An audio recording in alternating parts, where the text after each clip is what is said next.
I am the cream of the crop. I am the yolk on top. Former VTuber, current human being? God, she's so pretty. Oh my god. It was back in early 2024 when I went to an idol concert in Japan on a whim because of my VTuber Oshi who graduated. Needless to say, I got hooked.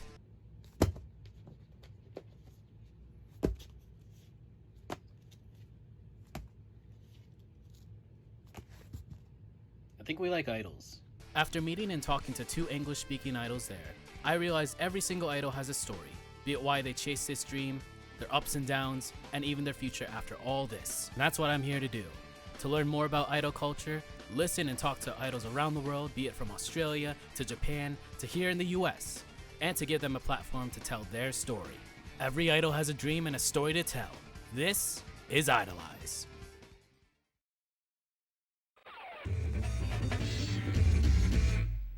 This week on IDOLEYEZ, we take a short trip to Brisbane. Breaking through your screens and into your hearts, your digital idol has landed. Cassie Sama joins the show. All eyes on me. IDOLEYEZ, episode 58. Cassie Sama.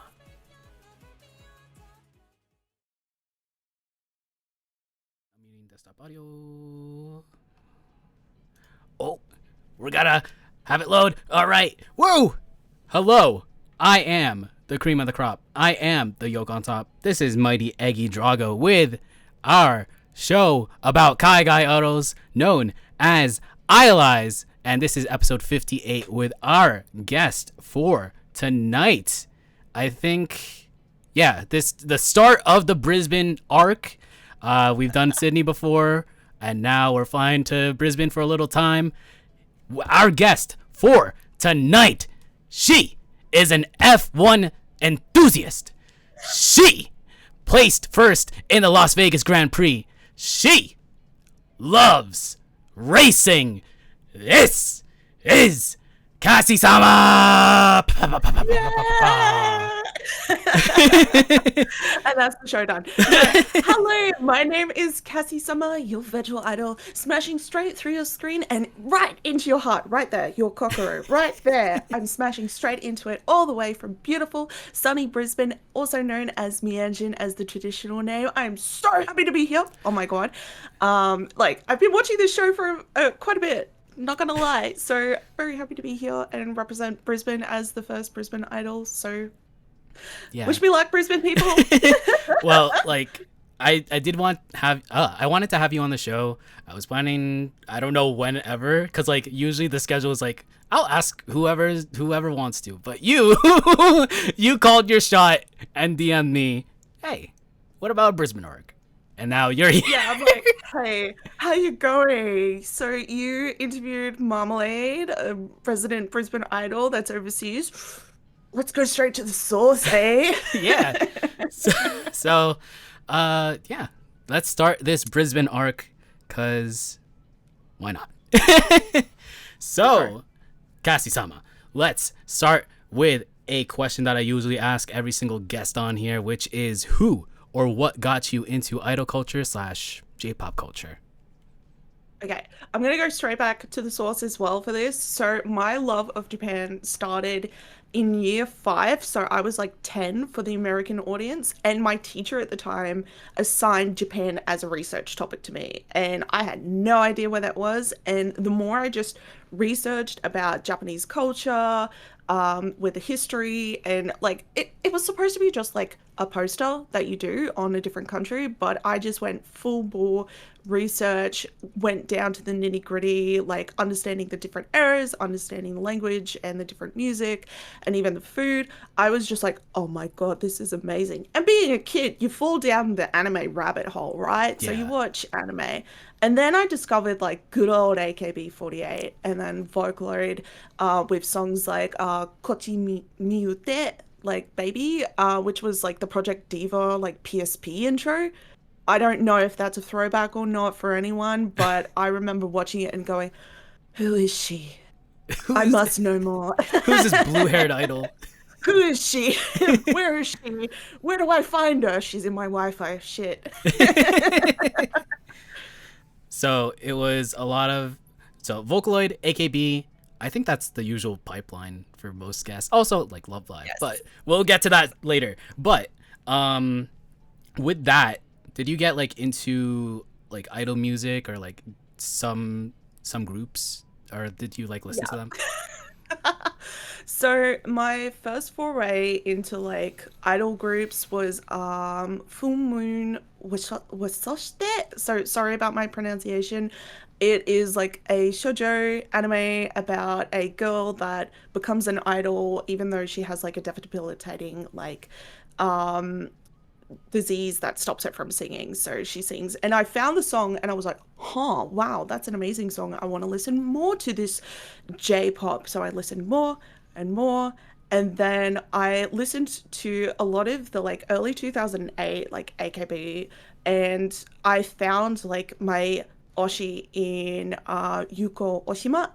And she's like, oh, so amazing. I just can't stop myself every once in a while going back to those old concerts and just watching her because she's beautiful.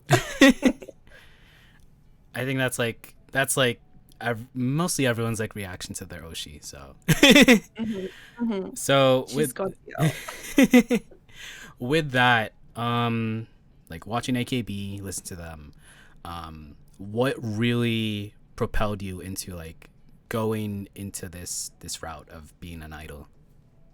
Okay, so I really became an idol because I was lonely. Um, at the time, so I'm originally from a town that's like 4 hours north of Brisbane, where I live currently. So I was, if you can tell by my accent in any way, I'm a bit of a rural kid. With my Ocker Australian accent, you might hear Australian accents that are a bit more prim and proper. So I lived out in the bush. And when I moved to Brisbane to go to university or college, as y'all Americans Yeah, call it, college. um, I was so lonely. I was going through a tough time, and I had known some acquaintances through cosplay, and they were like, "Hey, we're having so much fun dancing," and I'd watch them dance, and I wanted to be a part of that. I was like, "You look like you're having so much fun, and I want friends. Can I please have friends?" So the members of the former group that I first joined are pretty much like lifelong friends of mine. They're almost like sisters, but it really like helped me with the decision of getting more involved in the community, seeing how people dance around. I also went to this Japanese film festival where Rinya and Lolly from Amy's were performing like Self Control from Saint Snow back in the day. And I just had the moment of like, holy shit, I want to do that. How do you do that? Like they were amazing. I'm like, I want to do that. How do I do that specifically? And I just performed that November 2017, I think was the year. Um, and if that's right, oof, I've got a good memory. I think, yeah, I remember looking at like one of your Instagram reels, and it was like from 2017 to I think current day, like Got it. I got it. yeah. So yeah, very much a long time of performing. So Mm, too long. not, No, uh, no, no, no.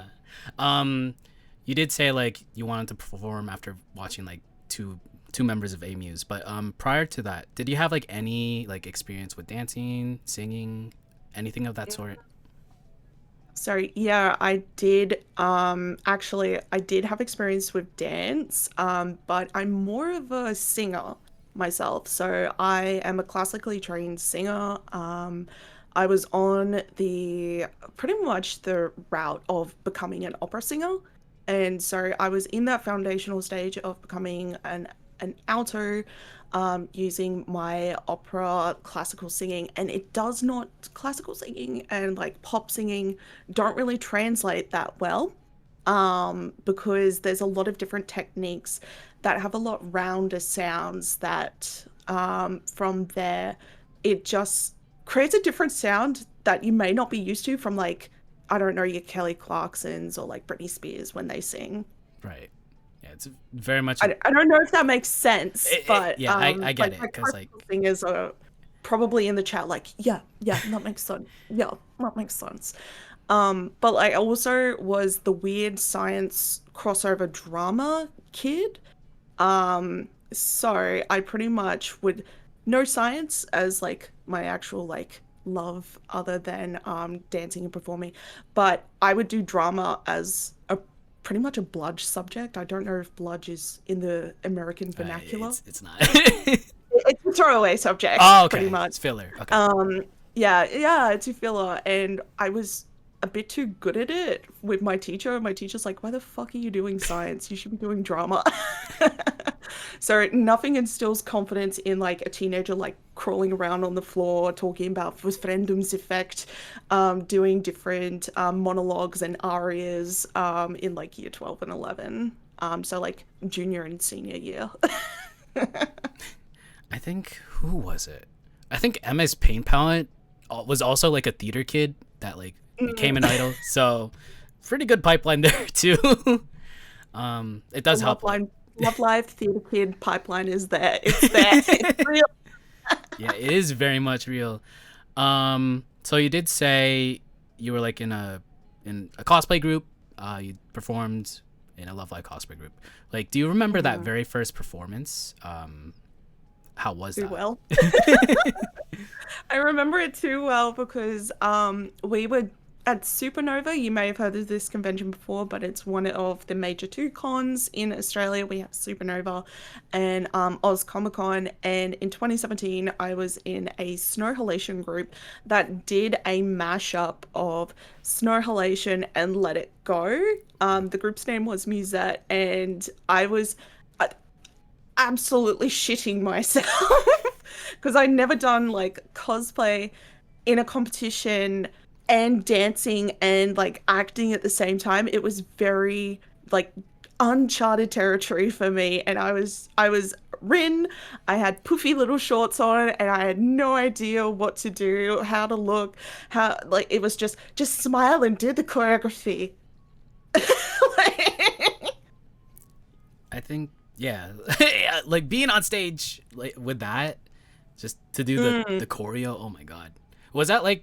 Yeah. Oh, you did say like you did like theater, but like was that the kind of the first time like appearing on stage like that? Like it was the first time dancing on stage because I'm so used to like just standing still and singing very nicely, playing guitar for the like examiner that they usually get for classical guitar, and like very intimate audiences, but not like a full con hall of people where you can't even see like the back row of the audience because it's like some 300 something people that are there to watch the cosplay competition, and they're like, oh, another Love Live group, cool. Like after the performance, like what did you think of it? It was like the first like leap into it, and I was like the vibrating with adrenaline of like, I want to do more, I want to do more. It sounds crazy like looking back at it and like talking about it now, but it was like, oh, let's do more. This is fun. Like I think most guests are like, hey, I'll debut or like I'll do a cover, and they're like very much worried or scared about it, but like after the fact, they have that itch to actually Mm, do more. So it's good that like you yeah, actually got that push. Um, yeah. so with that, when did you start the like you did Love Live cosplay, you were in a group. Hmm. After that, were you in other groups or like did you like go into like Yes. soloist activities?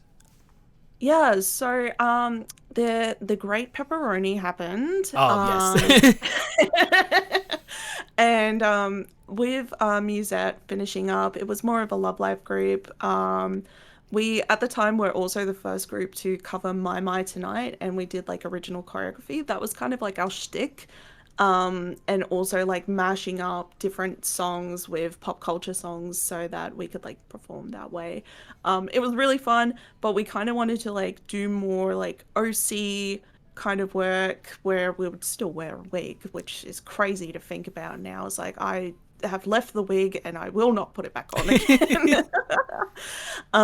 But we created a group called Nebula. Some of the members graduated, and then it became the three of us in the group, and we did like more Asian pop, like across like P-pop, Filipino pop. We did C-pop, and of course K-pop and J-pop. So it was like more of a cross borders group rather than just like a pure J-pop group. So we got more like creative freedom in that.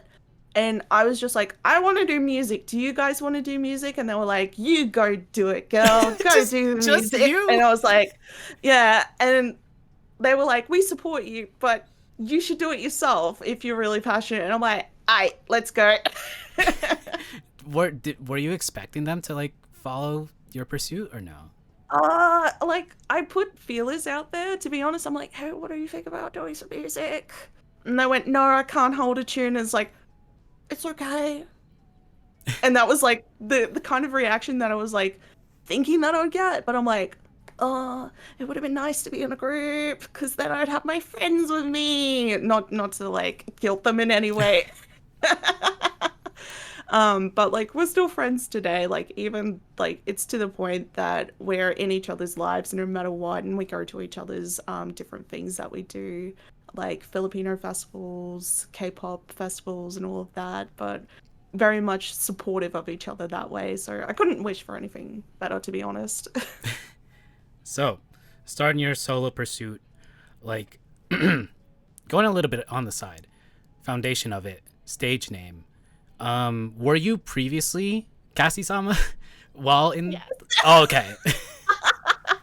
So I came up with Cassie Sama when I was like a teenager. And I was a cosplayer, not very good at naming myself. So this is like a thing to other idols and other cosplayers. Be more creative than I was, rather than just slapping an honorific on your name. Um, because I'm just like, I don't want to call myself Chan or San. Summer sounds good. Let's do that. But like I've had a lot of like Japanese expats who would come up to me at like Matsuri here in Brisbane and like different events, and they'd be like, "Oh, we really like the Sama of your name. It's very sassy." And I'm like, "Oh, sassy Cassie. That sounds better." Like you had your slight reservations with the name, like from what I'm like hearing. But like, did you have like any like Mm. feeling to change it or no? No. No, just kept Um, it. no. It's like I'm stuck with it now. I'm gonna embrace it. Yippee. I I'm mean, like, it's it's my name. right? Because like Um, I'm still it's Eggy, and I hate my name, but I'm still gonna be Eggy. So Yeah. Yeah. And it's fun because also like it feels more personal like with fans as well when they're like, "Oh, Cass or Cassie," or they give me like a cute nickname. I'm not gonna say the nicknames. But they're like a really cute nickname and it's like, "Oh, you remember. It's so cute." And it's like we'll put them on the checky and oh, it's so much fun. so name down. Mm, Like any idol has like a concept. Some yeah. well, some idols have a concept, but like with you, It's the, I guess, for now, currently, the like the racing vibe or aesthetic. Yeah. Like, So yeah, like how did you come up with I'm that? I'm a bit eclectic. I like a little bit of everything. So when I first started off, I'm like, I'm gonna be a digital idol. No one's done digital stuff. Because I'm on the internet and I'm only gonna perform online. So I'm a digital idol. Yippee! And it was like vaporwave aesthetics and like outdated technology. Like I grew up with a Windows tower with floppy disks, and that was like the most amazing thing when you had like Age of Empires on a floppy disk, and you're like, "Yippee, we can play games on this thing." So like even though like we continue to like update technology and we go on the internet, it's like there'll always be those different like communities and parts of the internet that we go onto. So like, which is why like my logo is the floppy disk, because I have that love of old technology and like going into different worlds and different like types of communities. So like before I was like your stagnant internet, your vaporwave, very cute, very mindful and demure. And then now I'm going into like more of a racing space. So like each era is like a different part of the internet that I explore. I do like the concept of like also Mm, like being inspired by like the your past of like being on mm, the internet and also like the PC towers and stuff. So yeah, mm. it's good to implement that. You Um, could tell I was a weird computer kid. well, I was too. So um, Birds of a feather. so with that, like digital idol, going Mm, straight to your heart. Like for a majority of your time as Cassie Sama, it was just that, and then with the EP, you kind of switched. No, kind of combined it with like racing, kind of right. yeah. Yeah. So it's an ode because like to get a little personal, like I'm the daughter of a mechanic, so I grew up around cars. I like from the day I could walk, I was pushing tires. I was like helping my family like build cars, project cars. We were also a drag racing, not drag racing as in the drag racing, but drag racing as like actually going out to like Winnernats, down to Willowbank, and even down to Sydney, for their Nitro Nats as well. Those are different races and different areas of racing. And like spending my winters in like the back of an 8-ton truck with a drag car, it was just like such a enjoyable like experience as a kid, because it's like the smell, the sound, the energy around this motorsport, and then also like going into V8 supercars, being a fan of that, going to like Bathurst. I think I've got it on one of my reels that I like finally went to Bathurst. It's like a holy ground for V8 supercars fans. And even like looking at NASCAR for the Americans, Right. I am self-admittedly a very big fan of Talladega Nights. It is a good movie. So yeah, my actual profile picture where I'm doing like that is a reference. If you ain't first, you're last. So throughout like this era, I've got references to like drag racing, IndyCar, F1 is a more recent love of mine, in the European circuit, and then also drag racing, and then even like cars, Talladega Nights. So it's like all of that, an ode to cars because I love cars so much. Cars go nyum. It's good to like be inspired by your interests, and especially because you grew up with cars, so might as well just get influenced with that. So Do it. just Just do do it. it. um, we talked about stage name, we talked about concept, but I want to say, or I do want to ask, like, what was your main goal as a soloist? Okay, so my first one, like my first thing to be an idol was to have friends.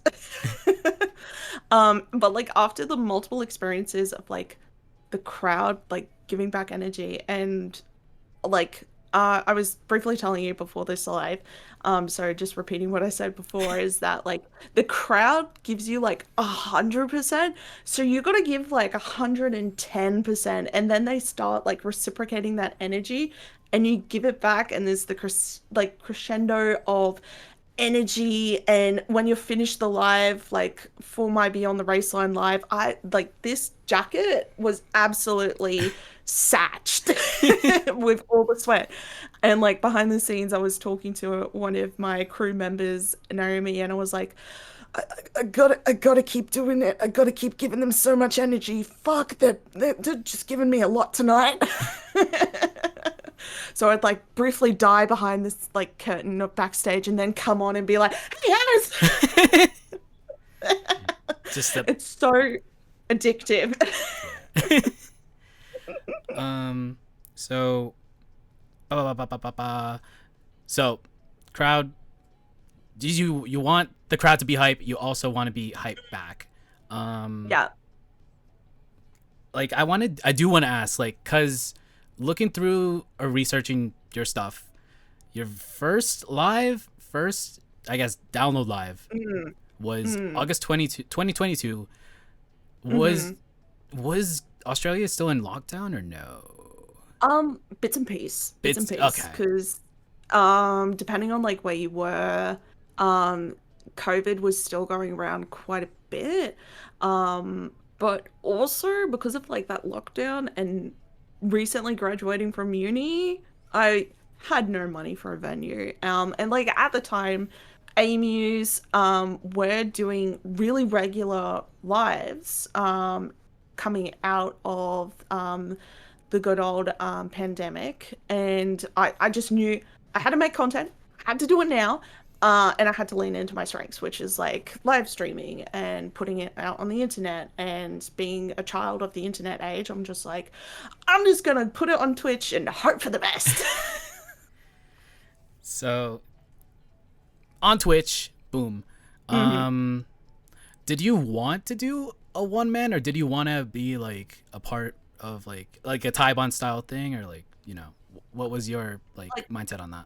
Ibons were so rare, and I back then I didn't have a lot of confidence in it because I'm like, I'm so new, people won't know me, that people won't care, being so depressing and down about myself, which I try not to be now, is like, you can do it, just do it, energy. And I was just like, if it floats, it floats, and if I like it, I'll keep doing it. If not, we'll just do something else. So with first download live on Twitch, and also performing with, or like in front of some people, which was like, I guess your production or crew members, right? How was Legit that? 3 people. 3 people. How was 3 people. how was performing in front of those people compared to like performing in front of a crowd? Okay, it was in my garage with some lights, a PA, and a camera that I had to like stare down the barrel of every time, and just go for it with no feedback. And it's such a weird feeling of having no feedback. And then like in that live, I had a screen off the side with the chat in there, and you could see people being really engaged, and it's like, oh my god, this is so cool. And it's not the same as like seeing an audience member and be like, yeah, they were having great, and you have that connection. It's really disconnecting for something that's supposed to be over the internet, but oh well. And like the 3 other people weren't actively watching me, they were in the other room making sure the live stream was all good. And majority of those people were Nebula members as well, because they're like, we support you, go do it, yippee, she's doing it. And I'm like, I'm doing it. So so it's very much different. And also I do get it, because like performing in front of like a just people in chat compared to like seeing them face to face, it's it's rewarding when you see people like IRL compared to like, I don't want to discredit like chat, but like performing in front of chat versus in a crowd. So I do get it. Like when chat actually like chats and gets involved, I'll be honest, I did screenshot all of the chat for that live, and majority of my lives I screenshot it and go, that was so nice. And look back on it to like give myself motivation. It's like if I'm feeling a bit down, it's like about something IDOLEYEZ, I go, oh yeah, there's people that enjoy my stuff.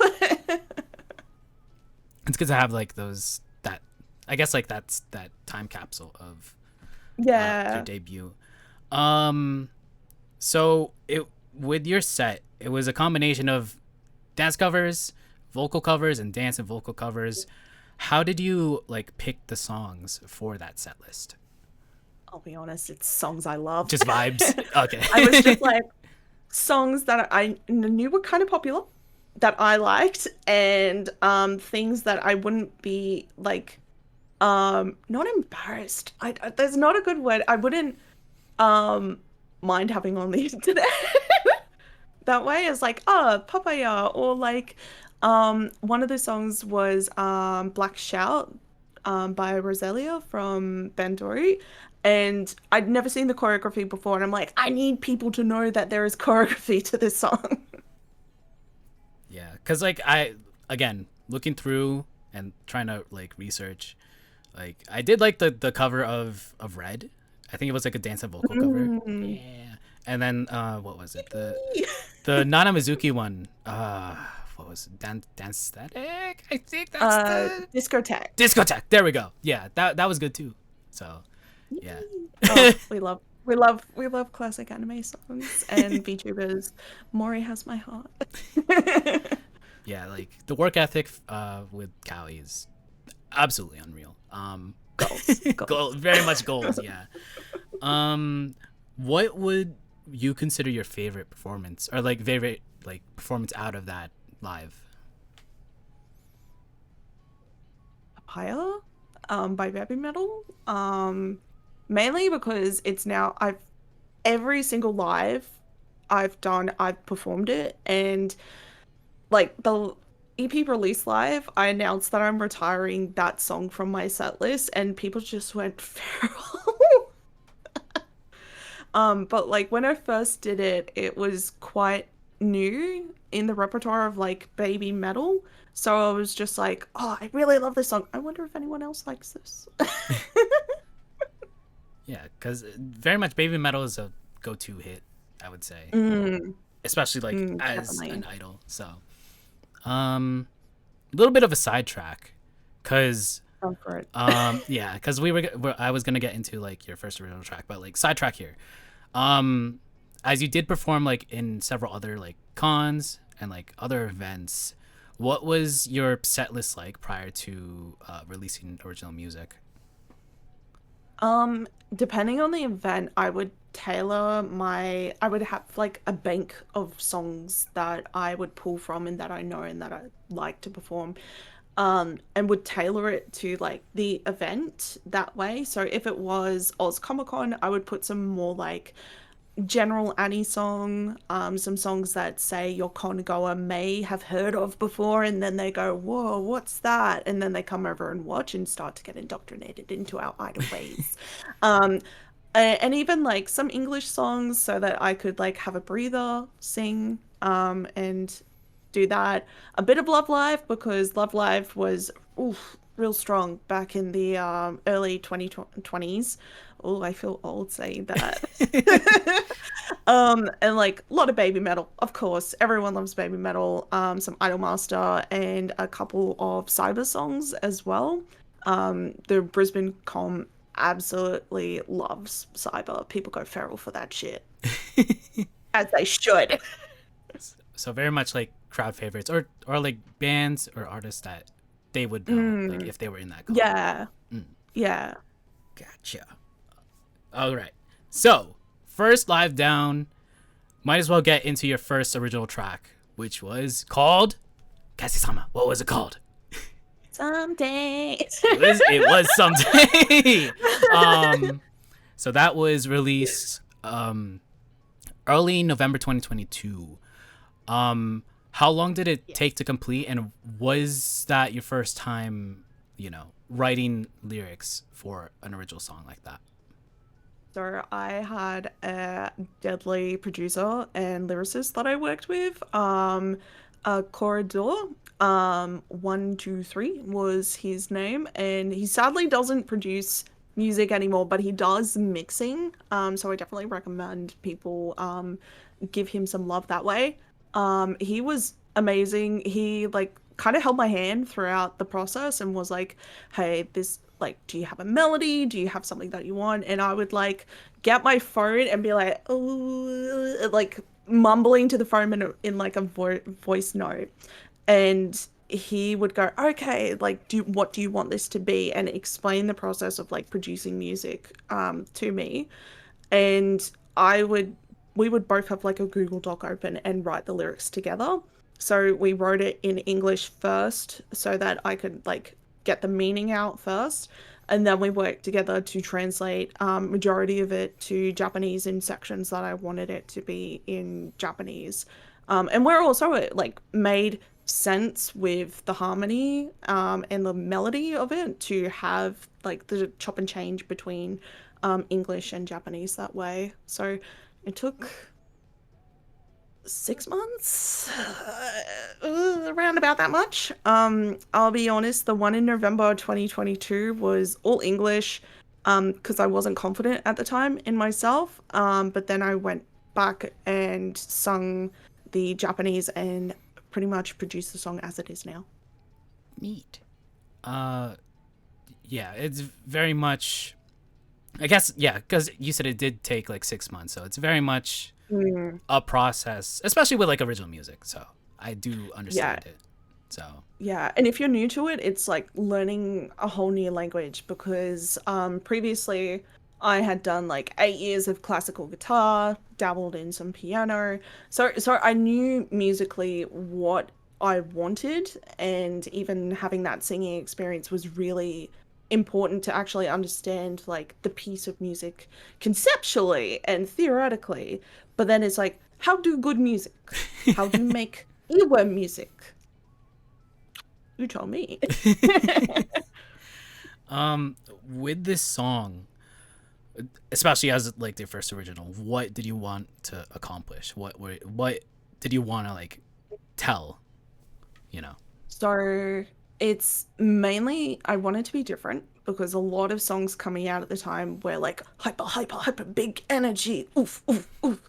And I was like, okay, let's reel it back a little bit. Let's be some slow music. Let's try and show off the classical singing that I was doing, and gain confidence that way, but also like writing a love song about longing and having hope.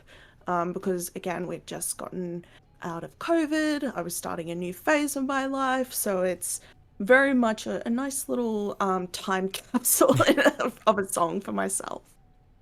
Gotcha. Yeah, because like Mm. it is good to like, as you would say, a lot of it was hyper, especially in 2022.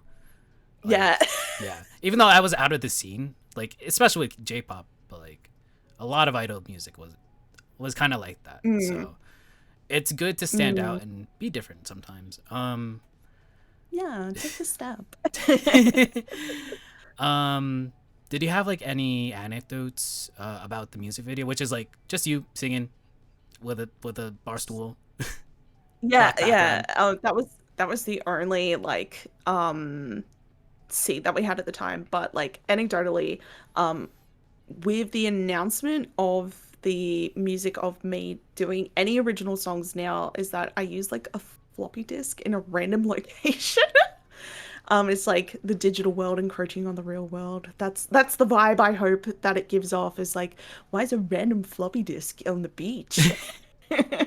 Why is this floppy disk in a bunch of fabric and there's cars going near 'em? That doesn't make sense. It's like now it's like something good's gonna happen when I post like a different colored floppy disk, and with like different scenery. It's like, oh, she's going for this theme now. Oh, cool. Can't wait to see. Yeah. um, yeah. I mean, like I did like the music video, even though yeah, even though it was kind of simple. Simple things are good. Yeah. It's just you singing, Yeah. but it's also Yeah. aesthetically pleasing. So yeah. thank you. Like a lot of people, that was for so in the Australian and New Zealand idol community, we used to do like online showcases throughout COVID, and I actually kind of pre-debuted on one of them, and it was in 2021, and I only did one song, and that was Black Shout. But this one I really wanted to have original music, make a splash, be like, hey guys, I'm doing original music, hey guys, and have something a little bit more simple than the dance covers that people were doing at the time, and original dances as well. As just like, let's be chill, guys. Let's do some singing. Let's Come do some sing with singing. me. Yeah. So Yeah.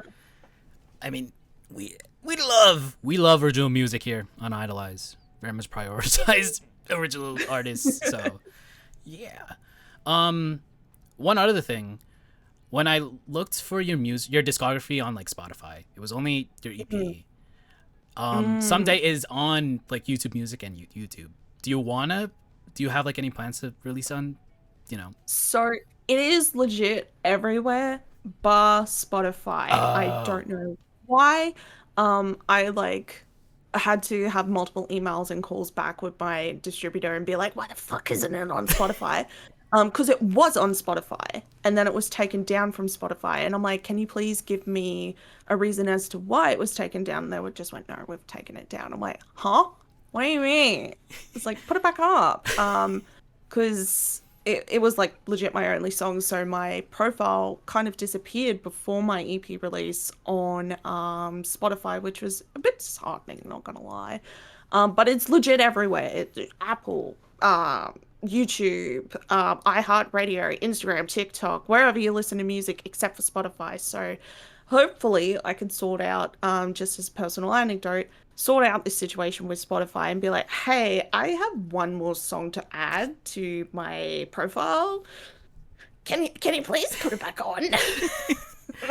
I think like recently, who was it? Alex Pinku had like one of their original songs that very much, I think like 2020, 2021. It just disappeared on Spotify and they just realized now and they're like, what happened? Same situation. Yeah, distributors suck.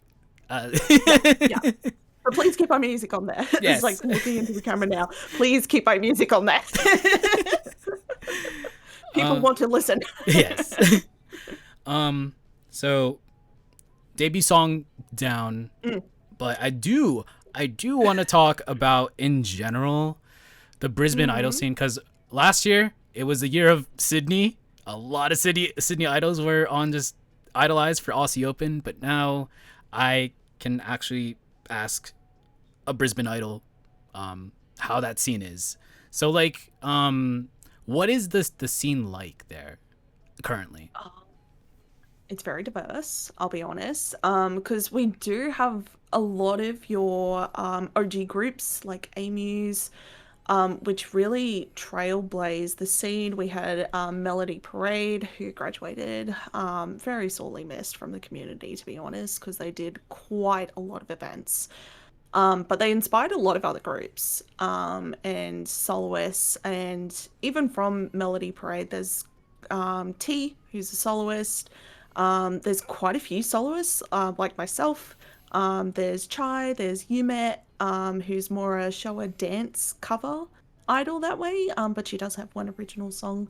And she's a Japanese expat living in Australia. Chai's a Indian Australian soloist idol, so shout out to them that way. There's a lot of Ototemiya Mita groups, a lot of dance cover groups Right. that way. Any song groups like your Pro Sekai, some Love Live groups are still alive, I think. And we do have one any song band that I know of, and that is Sasaga. So giving them a shout out because they are like the only any song band that I know in the Brisbane area. So even though they're not idols themselves, is that they're very involved in the idol community, in doing those any songs, and even working with other idols to like sing their songs as well. So very diverse. Very Just diverse. we're very quiet. We're quiet achievers. Yeah, it's very much like I didn't know a lot apart from emus and then having Marmalade on to talk about Melpara, and also like I knew of you, um, yeah, Brisbane, but like A I didn't, touchy. but I didn't know like the actual scene in general. So it's good to have like a little bit of an Mm, overview, and it's good that like there's a lot of people there. It's very much a yeah. hidden gem, I guess. Yeah, like I feel like we're underdogs. It's like we're quiet achievers. We a lot of us started off in the con scene where conventions that weren't really nice to idols and performers, I'm not gonna name names, um, really started to like push out and really, in a sense, bully some of the idol groups. So a lot of idol groups were like, well, screw this. Let's perform and create our own community and create that way. One of the best convention experiences that I had with performers was MadFest. Madmen, they were an anime distributor here in Australia, but then they got eaten up by Crunchyroll. Oh, boo. So Yeah. that, yeah, ooh, capitalism at it again.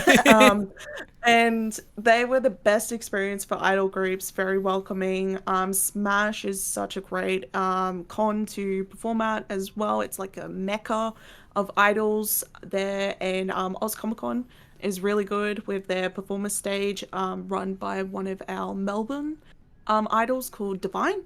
They're really good. So when it's like a con that really embraces idols, it's a really good experience. But when it's cons that don't embrace idols, we're just like, yeah, stuff that. Let's make our own events.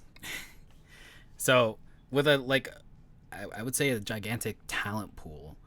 Mm, How many like how are shows formed and organized? Because like with Sydney, they mm, have like Idol Force, they have like the four Q and Q shows, they have like the one yeah. mans. What is it like there in Brisbane? So one man's are a bit rare now because cost of living crisis. It's everywhere. I'm sorry. It's not like that. And it's not balling in Australia in that way. But we do have like a new Taiwan event called Idol Scope run by local idols there, and they are having their, I think it's their third show in October. So they tend to do like one or two events throughout the year. But again, conventions that are really nice, one man events that idols who have like built up like a little bit of money from all the checky sales and everything like that, then speaking from experience from selling merch, doing all of that, can build up a little, just enough to hire out like a community hall and then glitz it up a little bit to make it look a little bit more presentable that way. Gotcha. And Like idol battles. Idol Idol battles. battles a new thing. Right. It's kind of like a battle of the bands kind of vibe. To be honest, personally, I'm like, why can't we just all hold hands and be friends? But I don't mind it, to be honest, because as long as there's a stage to perform on, they treat people right and they treat the crowd right. That's all I care about. And everything else is just thrown out the window as long as everyone's having a fun time. Like prior to like to this episode and trying to schedule, I gave you like one of the dates and you were like, oh, that's Idol Battle, and I was like, Event shit. I didn't ask, but like what the hell is an Idol Battle? Oh, so Yeah. it really is Battle of the Bands. Yeah, yeah, that's the kind of vibe is like how well do you perform? I haven't been in one in myself, so next weekend I'm gonna be in one and maybe I'll report back to you and see what it's like that way. Gotcha. Um, but it's like how well do you perform, crowd interactions, singing, very much focused on like that Kai Guy idol aspect rather than like dance cover. And I don't mind it. I don't mind it, to be honest. It's like let's see how it goes. Well, I do want to hear how it is because it's very interesting that there really is a Battle of the Bands type deal. So, I'll keep you posted. um, ooh. When I had Christy on the show and like I talked about the Melbourne scene because they moved from Sydney to Melbourne and they tried or they are in like that that stage of like having and organizing like events there, and there Mm, the crowd is slowly learning call and mix and like light sticks and whatever. yeah. In Brisbane, how is like the crowd reaction there? Do they like know crowd call and mix and like whatnot? So Idol Scope is really good in that sense, is that they're running like workshops for people to learn how to do call and mix that way, and even water gear that way. But you always have like your standout one or two people that know it very deeply, and then the rest of the crowd goes, "Oh, okay, that's what we do. Let's go." Like even in the crowd, you can see some of them having like the call and mix like Tiger Fire, Cyber, like that stuff written down so that they can like hold that whilst they're also doing it. And I'm just like, oh, you're trying. Yeah. Yeah, I mean, yeah, it's good that they're slowly learning stuff because like Mm, it is because even in the U.S. we do have like call and mixers, but it's also I guess kind of led by some people, so you just yeah. have to You follow always have them. like the one leader, and then you're like, oh, okay, so at this part of the song where we do this, we go like, huh? Okay, cool, cool, cool. We'll do that. And then it goes the next time around, and it's like you can see that the crowd gets a little bit more confident in the mix that way. Mm. Neat. Um, as someone who has experience organizing events, like your EP release, which was literally last month, um, what are like, Yay! what are some like difficulties that you or obstacles that you have to like, pass through? Um, so organizing the venue, getting public liability insurance, getting all your ducks in the row and paperwork, finding the right ticketing, like resource, and site, making sure that everything's priced decently because you don't want to price people out of an experience, but you don't want to make it too cheap that you're barely breaking even because the goal for a lot of my shows and events that I've previously done is like, can we break even and can we put another show on? Happy to report, yes, I can put another show on in the future. It's just the planning that goes into it. So, Beyond the Race Line, I was planning October last year. I actively had the songs, majority of the songs ready to go, and I was like, okay, cool, I'm gonna release it this date, and then I'm going to do a live this date and booked the venue then. This is very much far ahead, but Like project plan your whole life. but it's good. Like it's very much far Mm. ahead that you got it. So Yeah. Yeah. I definitely also like if it's a Taiban event, previous events that I've organized, it's really hard for the multiple different groups that to and have a variety because you always have like a popular song that everyone loves and they all want to cover it. But looking at it from an audience standpoint is like if you do the same song like five times, it kind of gets redundant that way. It's like, oh, this song again. Okay, cool. So like I would put like a first in best dress policy of whoever put the song down, they get like rights on that song if they get into the event and we would have like an Excel sheet. I definitely recommend doing it like an online Excel sheet that people can view when they sign up to the event. And you like put the songs in there and go, okay, Idol. Yeah, so we've got Idol, we've got Festive in there, we've got a little bit of this, we've got a bit of Love Live, da da da da. So when they sign up, they have songs that they know that they can claim like squatting rights over pretty much that way. I got Idol by Yosobi dibs. Yeah, done. Oh, it opens at 12. I am there 10 minutes before it opens and refreshing. Um, we did talk a little bit about the EP release. Might as well talk about the Yeah. EP right now. So, What? so it was last month on July 3rd. My time, Yes. I guess. Okay, your time too. You released your first EP, which was called Beyond the Race Line. When did Yes. you start like working on the tracks for that EP? So I finished Someday, and much like the energy thing with how addictive it is, I went, I want to make more songs, and my producer was like, huh? What? Huh? what do you mean? What do you want to make more? Why are you giving me more money? And I'm like, I want to make more. I want to make more songs. Because like I was going down the highway to work and I had the top line melody for Beyond the Race Line specifically, and I'm like da da da da da da da da da, and I'm literally in my car like driving along like and I'm like shit, I need to pull over. So I pulled over on the highway safely, very safely. And I again got my phone up and I'm like doing that and sent it to the producer and I'm like, this is the melody. This is it. And he was like, oh, you've gotten better. So then it like started rolling and rolling and I'm like, I want to make more songs. Oh, might as well make it an EP. Pretty good. Because, like, Yeah. collection of songs, might as well make it an EP. So we did talk about the concept, which was very much influenced by your love of racing and also growing up with cars.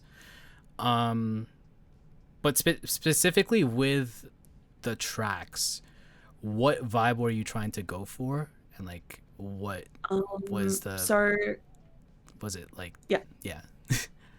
I cut you off. How rude of me. I forgot my train of thought. I was like, Yeah, it's all good. yeah, like what was the vibes you were going for? So like also in uni and like at my life outside of being an idol. Ooh, I have a double life. Hannah Montana. Um,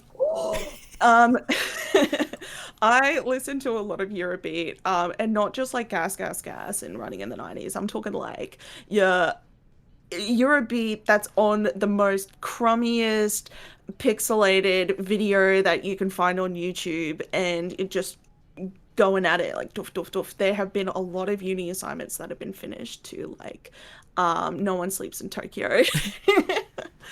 So I wanted that, and I also wanted like a bit of a rock aspect as well, because Akadaka, AC/DC, we love them here, Midnight Oil, and a whole heap of like Australian rock I wanted in there as well.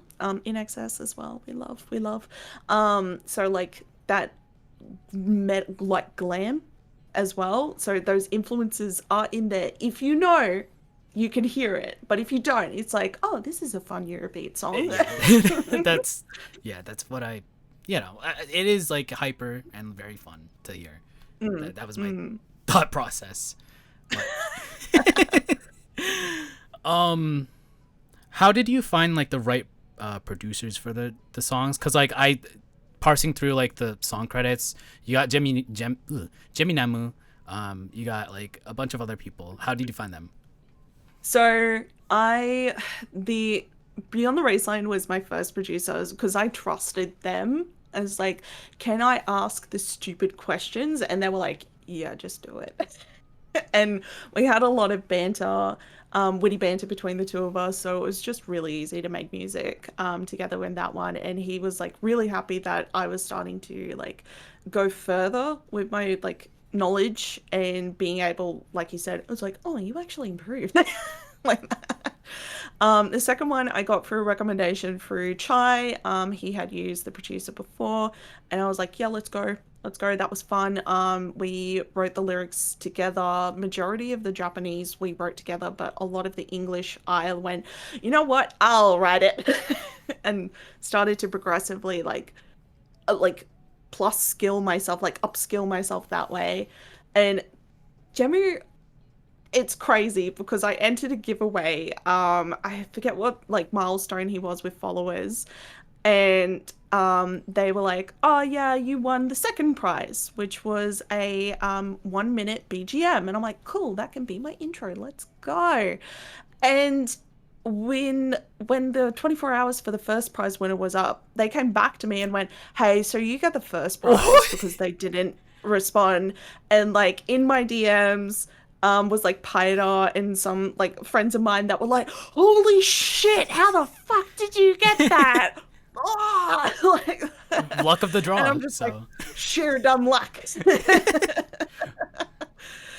So I had no idea what I wanted from like this song, and I just threw a whole playlist of songs I liked at them, and I'm like, pick whichever. This is the mood board. It was a very loose, like process because I was just like, I have no vision for this song. This is the mood board of what I'm thinking. Here are some songs, and they just went, "What do you think of this?" And I'm like, pure gold, pure gold. I have no notes, friend. No notes. I mean, that is basically all of Jemmy Nema's stuff. So, I mean, it is crazy that you got two tracks from them. Oh, well, one full length track. Yeah. And they're like, because the experience was really good with them, I was like, oh, can you do my overture? And they were like, okay, what's the kind of vibe? So I sent them like a couple of songs that I like, and I didn't know the name for the and I'm like doing a voice note like that, and they went, so you want a kick and a snare? And I'm like, yeah, that. Yeah. Gotcha. So good experience. It didn't make me feel like an idiot, even though I'm like, fuck, I'm an idiot. Yeah, I mean, I do feel like that sometimes, like even with like music stuff. So it happens. As long as you can convey what you want, and they go, you mean this? And it's like, yeah. Yeah. Let's look at the track list. So Ignition was that overture 1 minute track, Yes. right? Okay. Yes. With like the kick and snare. And I was doing that, and he's like, yeah, I can do that. And like in between voice notes, I'm like, so I want this, and then a little and yeah. Hence why like in the notes of like my announcement is like, thank you for dealing with my crazy ass. So that song was like heavily inspired by Electric Callboy. They're a bit of an electro metal band that I've recently gotten into very heavily. And I was just like, I want a sound like that where it's like a computer starting up. So even if I continue onwards, I can use this one as an overture no matter what. It is a good starting point for the EP, Ignition, and then following that, it's Chasing That Feeling. Do you have like any anecdotes about writing for that track? I wanted a lot of guitars for that one. That's why it starts off with a full-on riff. It's very heavily inspired by Fastway. They're a Eurobeat artist, and Motley Crue. If you've ever heard of Motley Crue, Kickstart My Heart. they're very inspired by that. You can tell that the Talladega Nights is in there. But like lyrically, it's more of an experience of like, I don't want this feeling to end. Let's just keep chasing that feeling and that adrenaline. So it's kind of like that experience that I have with the audience that way. Then following into that, which is the namesake of the EP, which is Beyond the Raceline. What came first, like the EP name or the song name? Song name. Because I spent like, I had a mood board. I literally had like my Canva whiteboard up with multiple versions of the cover with different titles on it, and I was just like, I can't decide. So I literally started asking all of the people in my life of, does this sound good? Would you click on this? Yes, no, maybe. Tell me why. And then it landed on Beyond the Raceline because the only reference to that is like an F1 podcast, and I'm like, yeah, this is unique. Totally. Might as well take it. Yoink. Yeah. But that song's like, if you listen to it, it's got a bit of chiptune in it, and it's like Bad Apple inspired, bit of Marco Polo, bit of like Jimo Idash in there. So give it a listen, give it a whirl. On Spotify, please. Yes. And just like, you can like deconstruct the music and like hear all the different influences in there that way. Gotcha. And then following is the final track, which is called Final Punch, produced by Jemmy. So, Yeah. Do you have like any anecdotes about that song? The tagline that I gave Jimmy, I was like, I want it to be a breakup song. I want it to be I'm better than you song. And it's very heavily inspired by Meme Tokyo, SNS Killer, that song, with the electro, because they really thrive in the electro realm. But I really push is like, go dark, go really dark with this song. Go get the guitars, get them. And they were like, oh, let's go. With those 4 tracks, or technically 3 tracks, because Overture, what song would you recommend that, recommend a new, like, someone who just discovered you? Like, what would you give Hello. them? First of all, hello. Second of all, I would definitely say the title track.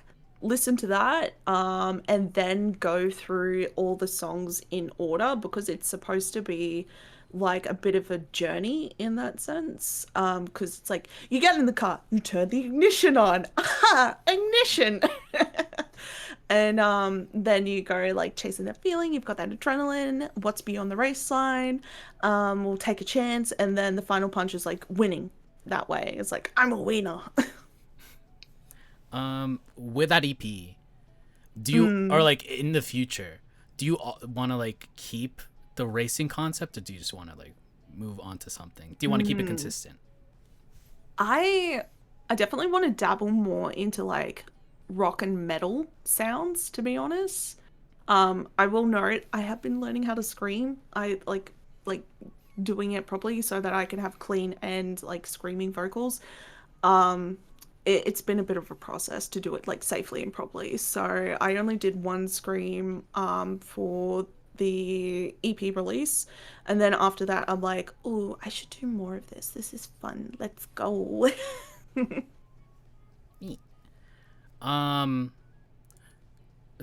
Sometimes when people, like, I did ask, like, who was it? All 3 members of Fable, like, they had their EP out, and like they did have like some stuff that they wanted to change, but they couldn't. It's already out. With Beyond the Race Line, was there anything that you wanted in, like, additional songs, or like something different with the tracks, stuff like that?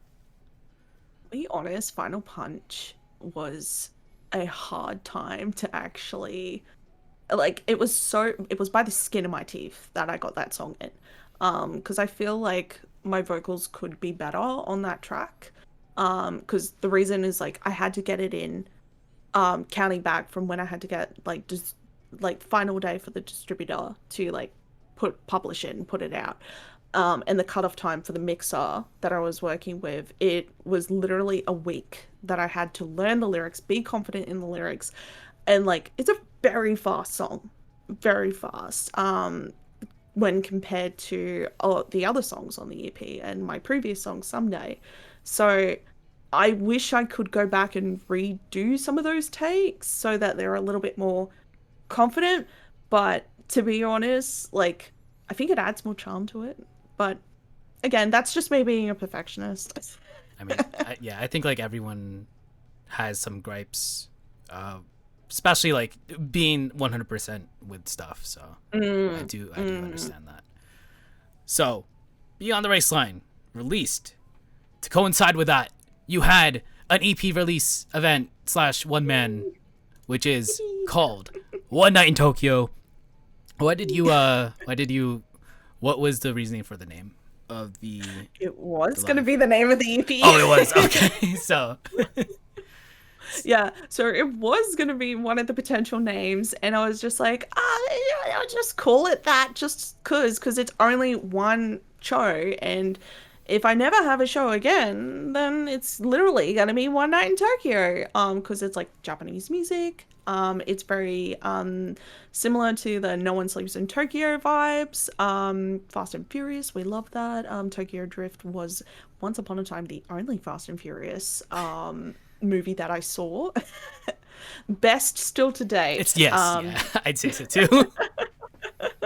But I honestly like wanted to go down that vein, and it's like having this whole live was like my first one man, my first in-person live, and my first EP. So there was like a lot of pressure in getting it right. But people don't see that pressure that like people put on themselves. It's like it must be perfect.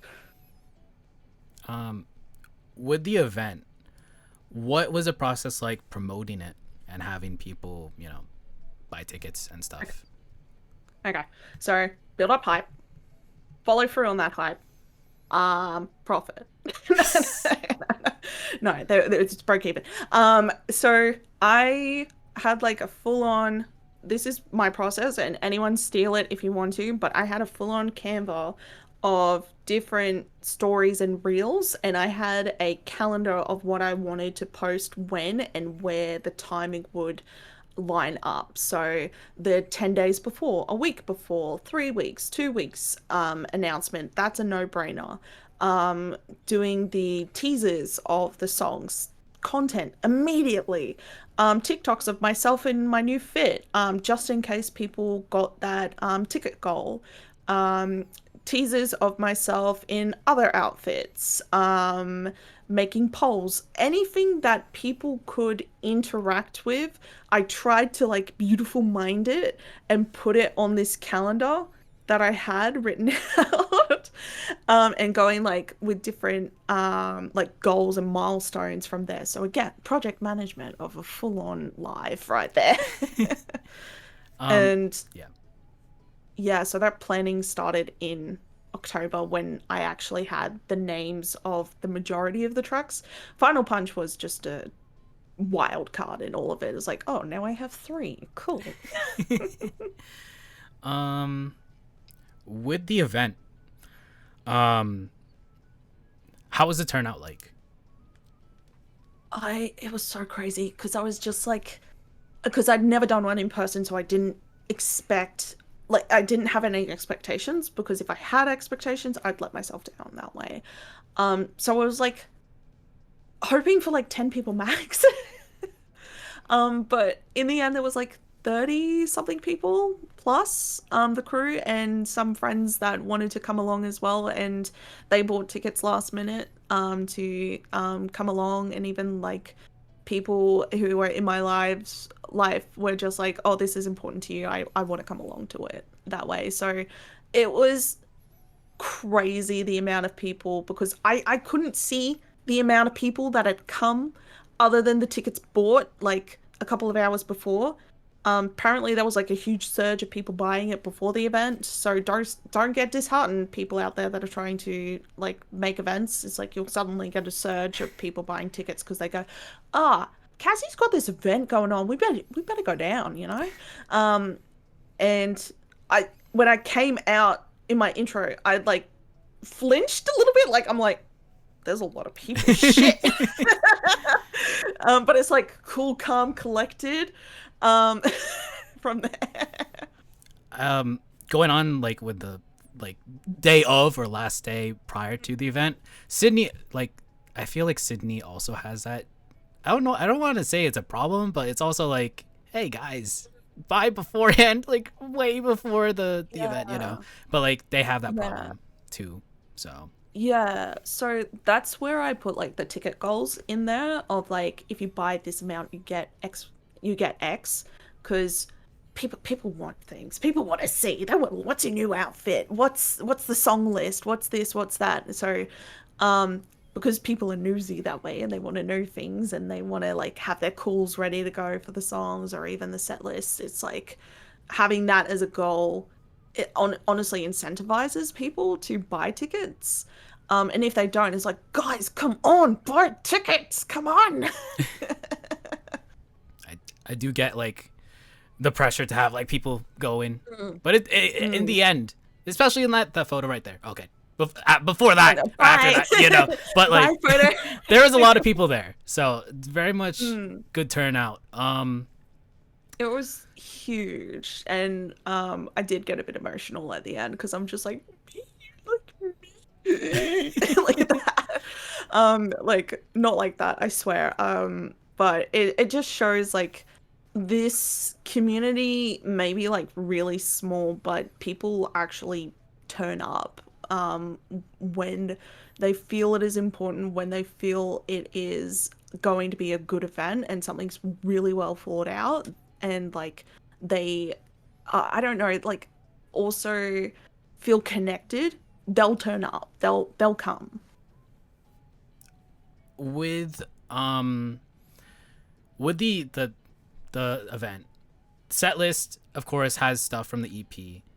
But Oh, I'm absolutely. of course, yes. But I'm kind of curious because like that's like a very much a short amount of time. What other stuff did you perform along with that?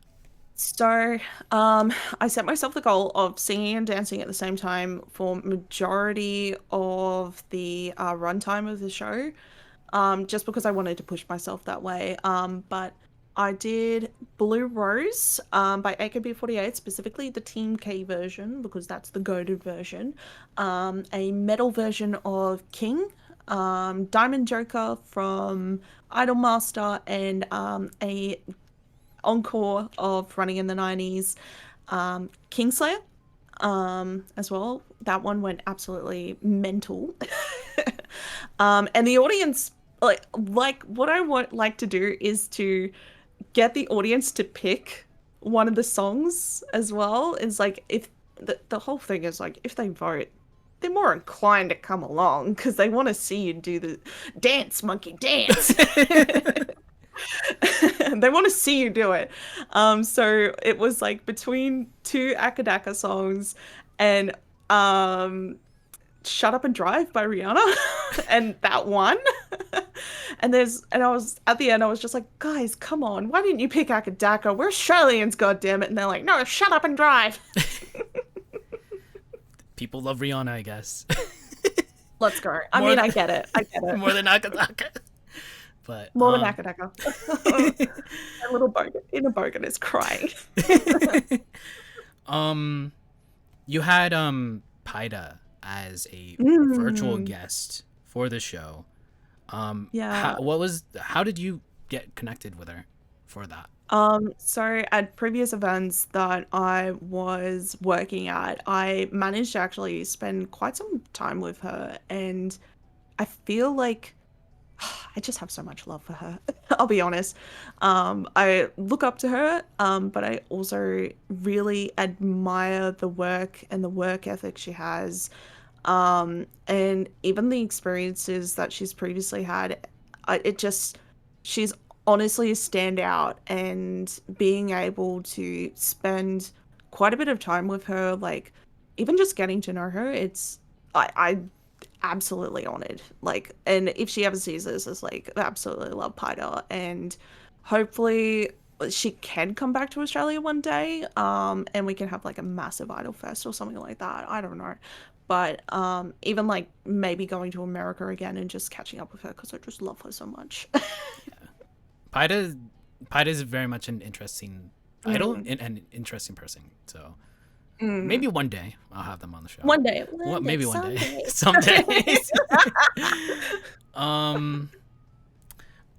Is there gonna be like a full event archive, VOD, something for the EP release? Bits and pieces.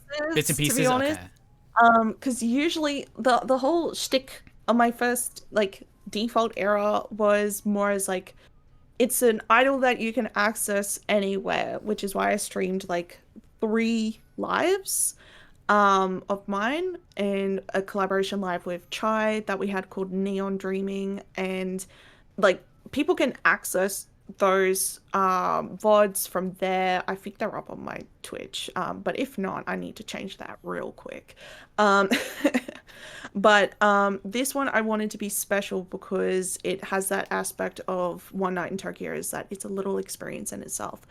I definitely want to put some of the EP songs up there so that people could see that there was a crowd there and that people had a lot of fun. But some of the songs I think will be kept in the archives until the day that I go, now you can have them. Because I do remember, or like looking through your YouTube, like you unarchived stuff from first download, right? And just had it as Yeah. like bits and pieces. Yeah. Yeah, so there's a lot of bits and pieces. I am very behind on my backlog, I'll be honest. Like from a lot of performances from last year, even that I did as a bit of a tie-in event in the Idol Festival here in Brisbane and even Oz Comic Con, I need to upload them. But Beyond the Raceline came first.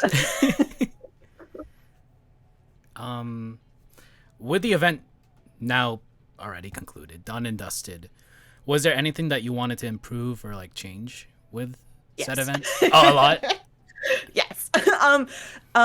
So through my lives and events, I always have like a through line in a story. So I'm a bit of a storyteller myself. So with this one, I was like your Formula I world champion coming back to win the race again, but evil Idol X was going to try and stop that and had made multiple idols graduate early from the race. So that was the kind of story that I was going with, and I had one of my friends, who is a Twitch streamer themselves, Marshy T, be the voiceover of Idol X, and the audio that I had put in for one of the cues didn't work because I accidentally put a double up in there. So I would happily go back into the past and go, Cassie, that's the wrong one. Put this one in there. Because in the middle of the night, I had to come out with my microphone and be like, that was the wrong audio. Sorry, guys. But Idol X is evil. With One Night in Tokyo done, might as well move into our final section of, I guess, this interview, No. future / retrospect. Is there like any bucket list goals that you want to check off throughout your idol career? That's an interesting question. I haven't been to a lot of interstate shows. I've been very Brisbane focused, except for the one time that I was at Smash in Last year, Sydney right? last year. Yeah. So I did do two performances that weekend. One of Someday and one with just some anime covers because Smash is an anime convention. Definitely need to do anime songs for that one. Yep. But I definitely want to go interstate, not just to Sydney, but to Melbourne, to Idle Dimension, I think Chrissy calls it Yep. that way. And even like go to the other states because there is actually a quite sizable community in Perth. It's just because they're so far away. It's like an international flight over to Perth from Australia. So if you drive like say 5 hours north in Queensland, you're still in Queensland. It's not like America where you're in another state kind of vibe. And definitely I know a couple of idols over there that I'm like, I want to perform with you, but you're so far away. But even like collabing more with idols like I adore, like maybe doing music Maybe. We'll see. with them. Yeah, yeah. Um, I'm keeping my goals low because I don't want to say international, but it feels like a pipe dream. could happen. It is a lot of Could. money, It could. but it could happen. Okay, let's go. What would you consider? Well, I was gonna ask like your favorite performance, but I'm pretty sure you would say like One Night in Tokyo, right? Yeah. Because it was very much a bucket list item for me to actually do a live in person with people, with real people, and not just text on a screen. And really, like proving to myself that I can do it by myself for a show. So it's like proving myself wrong that way because I don't like comparing myself to other people. I want to like compare myself to the myself that I was in 2021 when I was like, I think I want to do this by myself, but I'm not so sure. Yeah. So favorite performance done. Mm. On the other side of the spectrum, what would you consider your toughest performance? Um, I'll be honest, the previous event that I was working at as a talent organizer, I was organizing the talent for the event, making sure everyone had a fun and great time because that was like my first and foremost thing with everything in life is like make sure everyone has a good time. If one person in the crowd isn't having a good time, or if a performer, or if I'm not having a good time, I need to take a step back and think, should I really be doing this? Or should how do we make this better? How do we make this better for the performer? How do we make this better for the audience? So like satisfaction and like enjoyment is my name goal of like any event that I do. So that was like top tier for me. So in this event, I was making sure that that was happening, but then also I was performing myself as myself for the first time, and then um with my former group Nebula as well. So I was like conductor whilst also being a part of the band as Very well. much pulling triple duty, it seems, right? Yeah. Yeah. And I had a cold at the time, so I Oh, sounded so congested. I literally went into Idol Sonar. We have our community Discord, and I was like, how do I get rid of all this congestion? And don't suggest the hot water tip. Don't the suggest neti pot. this. I'm talking your weirdest like tips that you have because it was like, it was not good. um, I guess this is like a new question that I'm now asking Mm, everyone. Is there anyone in the Kai go Kai for it. community that you look up to? So definitely Amy's, because of that immediate, like, when you can see someone and see people doing it in front of you, that really just takes down a lot of barriers, or like barrier to entry to the community. And when they're like positive as well, it's like keep going, keep doing this, and they give you like constructive feedback as well of like how to actually improve, and not like negative in any way, is that they actually want you to grow and be a good performer. It's so enabling for people, and they have a lot of love to give, and they honestly just pave the way for a lot of idols in Australia. For even to get international recognition through the Tokyo Idol Festival, performing virtually in that, like that's crazy, absolutely crazy. I do I do want a member of AMU's on Idolize someday. That's also on the bucket list. Yeah, So Amy's, get on here.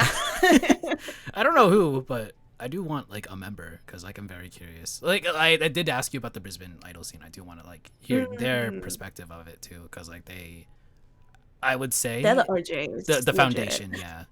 So Yeah. yeah.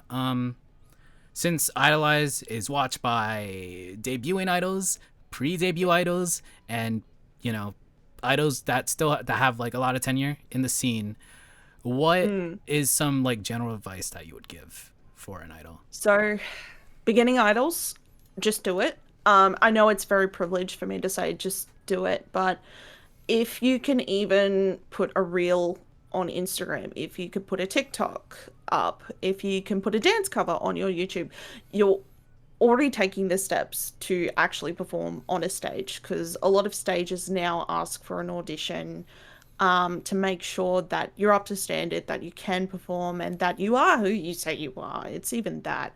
Um, so that you turn up on the day and then like, wait a minute, who's this? Like that kind of vibe. So literally just like Marmalade said on Twitter, just put it out. Just do it. Have that courage.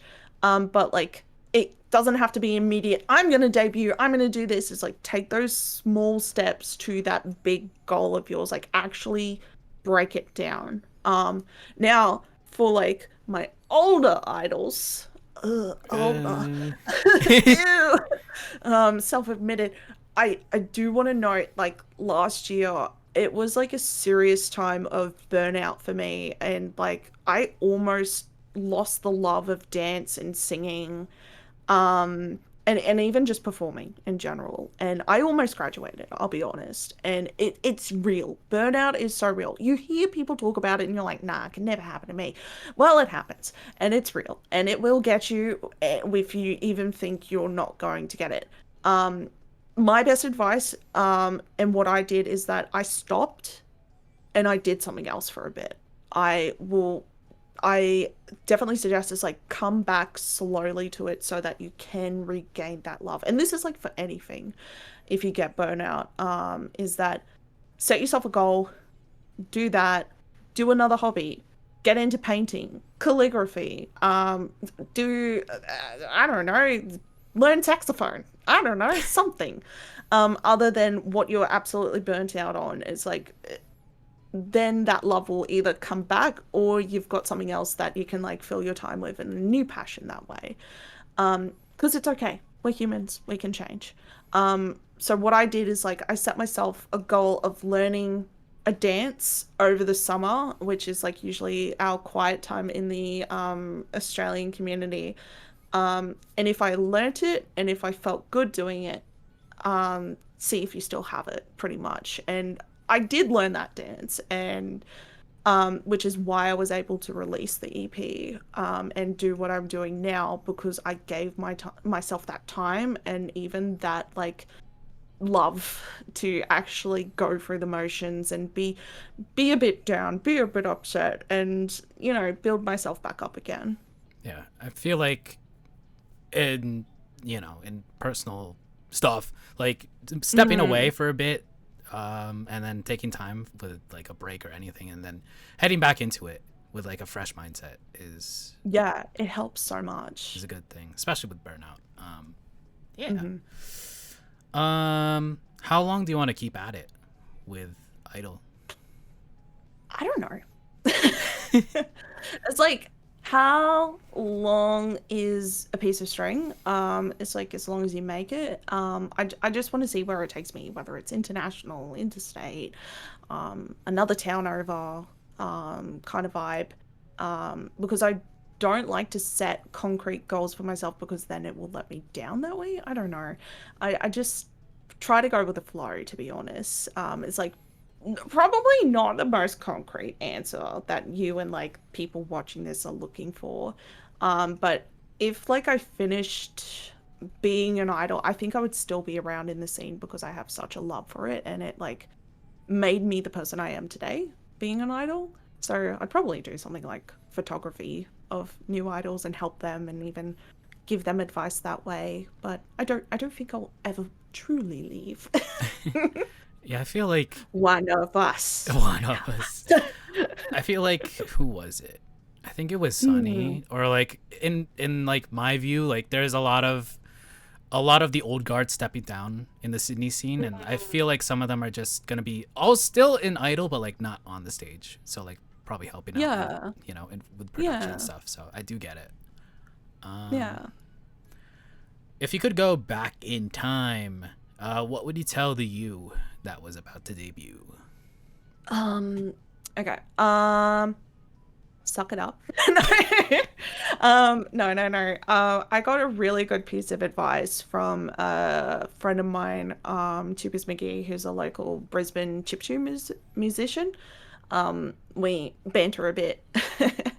And he gave me the best advice, even like for music. It's like, if you keep tinkering away at it, and keep working at it until it's perfect, you're never gonna get anything out. You're never going to finish. You're just gonna keep doing that, and you'll never be happy with it. It's like, just put it out. And that was like to my first song, Someday. I'm like, I'm never happy with it, and he's like, just put it out.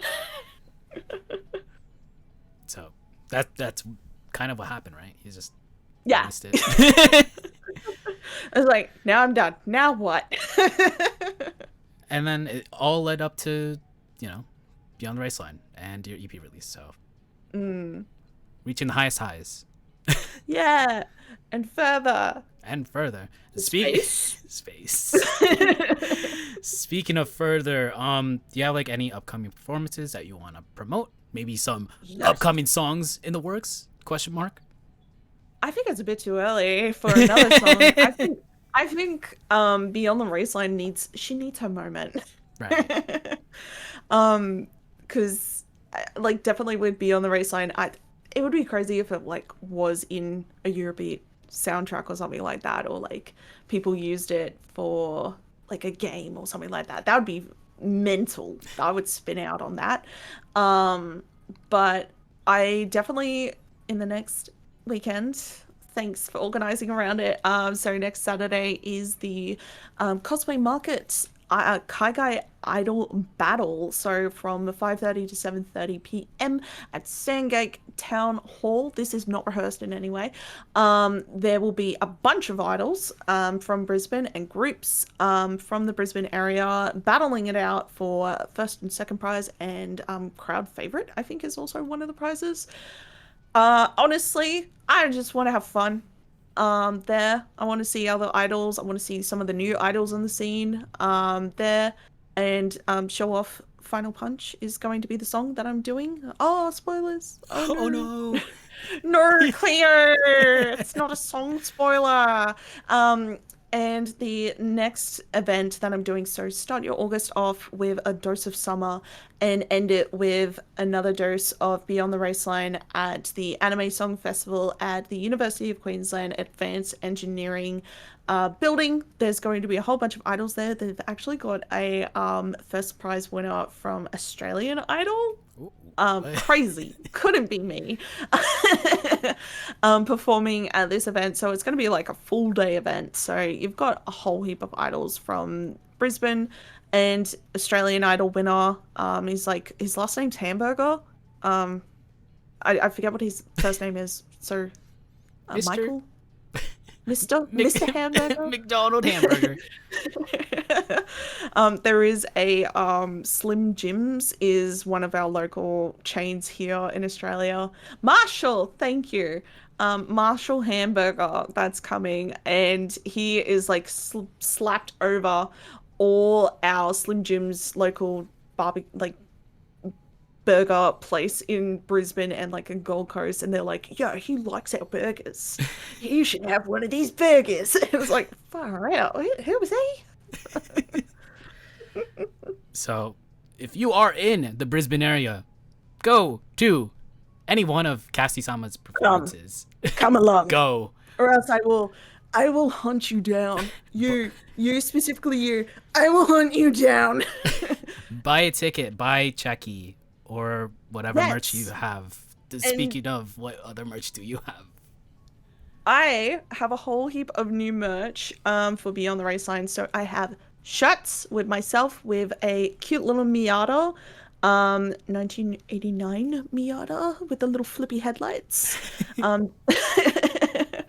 Um, with myself in my outfit. I also have keychains, chibi keychains. So take a little summer with you wherever you go in the world. We have Checky that we can decorate. I did also decorate one Checky with like Kachow on it. One of our people that came along was a Ford fan, and I'm a Holden fan, so I'm like, that. So Checky's a fun time, and we also have little foam sticks from the live, so come and get those. And we also have Checky holders, so that you can take your little photo with me of me either flipping you off or doing little cute little hearts or that with you, whichever pose, as long as it's not fully profane in any way. But yeah, take it with you. Go to America. Go to other American events. Yeah, do that. As you can, I don't know if you can hear it, but like the ice cream truck is outside and it's blurry. But No? no, but like yeah, it is hella loud. But my bad. But this concludes this interview of IDOLEYEZ episode 58 with Cassie Sama. But we have one more segment that we have to do, and it sucks, and we keep doing it, but whatever. People like it for some reason, called the worst pep talk ever, where I give you, the guest, a pep talk. Oh no. Oh no. All right. Cassie Sama, I love Yes. the EP. I love Beyond the Raceline. I love Final Punch. I hope you get to work with Jemmy a lot more. I do love the vibe. I do love the hyper Eurobeat vibe that has. I don't know if the future projects you're gonna have are gonna be the same thing, but I do look forward to the rest of, I don't know, the future music that you have. Oh my god, my brain. Let's go beyond the race line together. I do hope that you will put out more, I guess, more footage of your performances on your YouTube channel. Please, please. Hold me accountable. Be like, do it. Do it. And like the effort that you put in for the Brisbane Idol community, I could see it. You're doing a lot for that community and it shows, and I hope you can do a lot more. Yeah. And that has been this me. 1 minute. Wow. Exact. But yeah. No, I saw a couple seconds on there, liar. But yeah, I do look forward to the future Cassie Sama. I will look forward to that. Which worlds will we explore? Where will we go beyond the race line? I don't know, but this has been the beautiful Eggy with IDOLEYEZ. Oh my god! Oh my god. But next week we are continuing our Brisbane arc. We have Cassie Sama here. Next week. Where am I? Next week we have Doki pew episode 59. Doki What, the other Chan. way? This way. Yeah. This way. No, that way. That way. No, that way. Yeah. Doki, also a Brisbane idol, so I was very much curious on their perspective of the community and their performances and their story. So look forward to that. I think, yeah, that is Friday, August 8th, the US time, or US date. And then Saturday, which is Saturday 8 August 9, 11 a.m. AEST, the same time that this episode started. So awesome. Yeah, look forward to that. Oh, Doki, yeah, Doki's in the chat. Hi, Doki. Both Dokis. Okay. But yeah, that has been this episode of IDOLEYEZ with Cassie Sama. And if you would like to follow Cassie wherever she goes, yeah, there we go. Go to that It's card literally link. my name. Cassie-sama-idol.card.co, which has all of her social media. So follow her and stream Beyond the Race Line. Yeah. And that is it for IDOLEYEZ. Take care, brush your hair, be kind, and rewind. We'll be going to the ending screen if I could find it. Bye bye. Pew pew pew pew pew pew pew.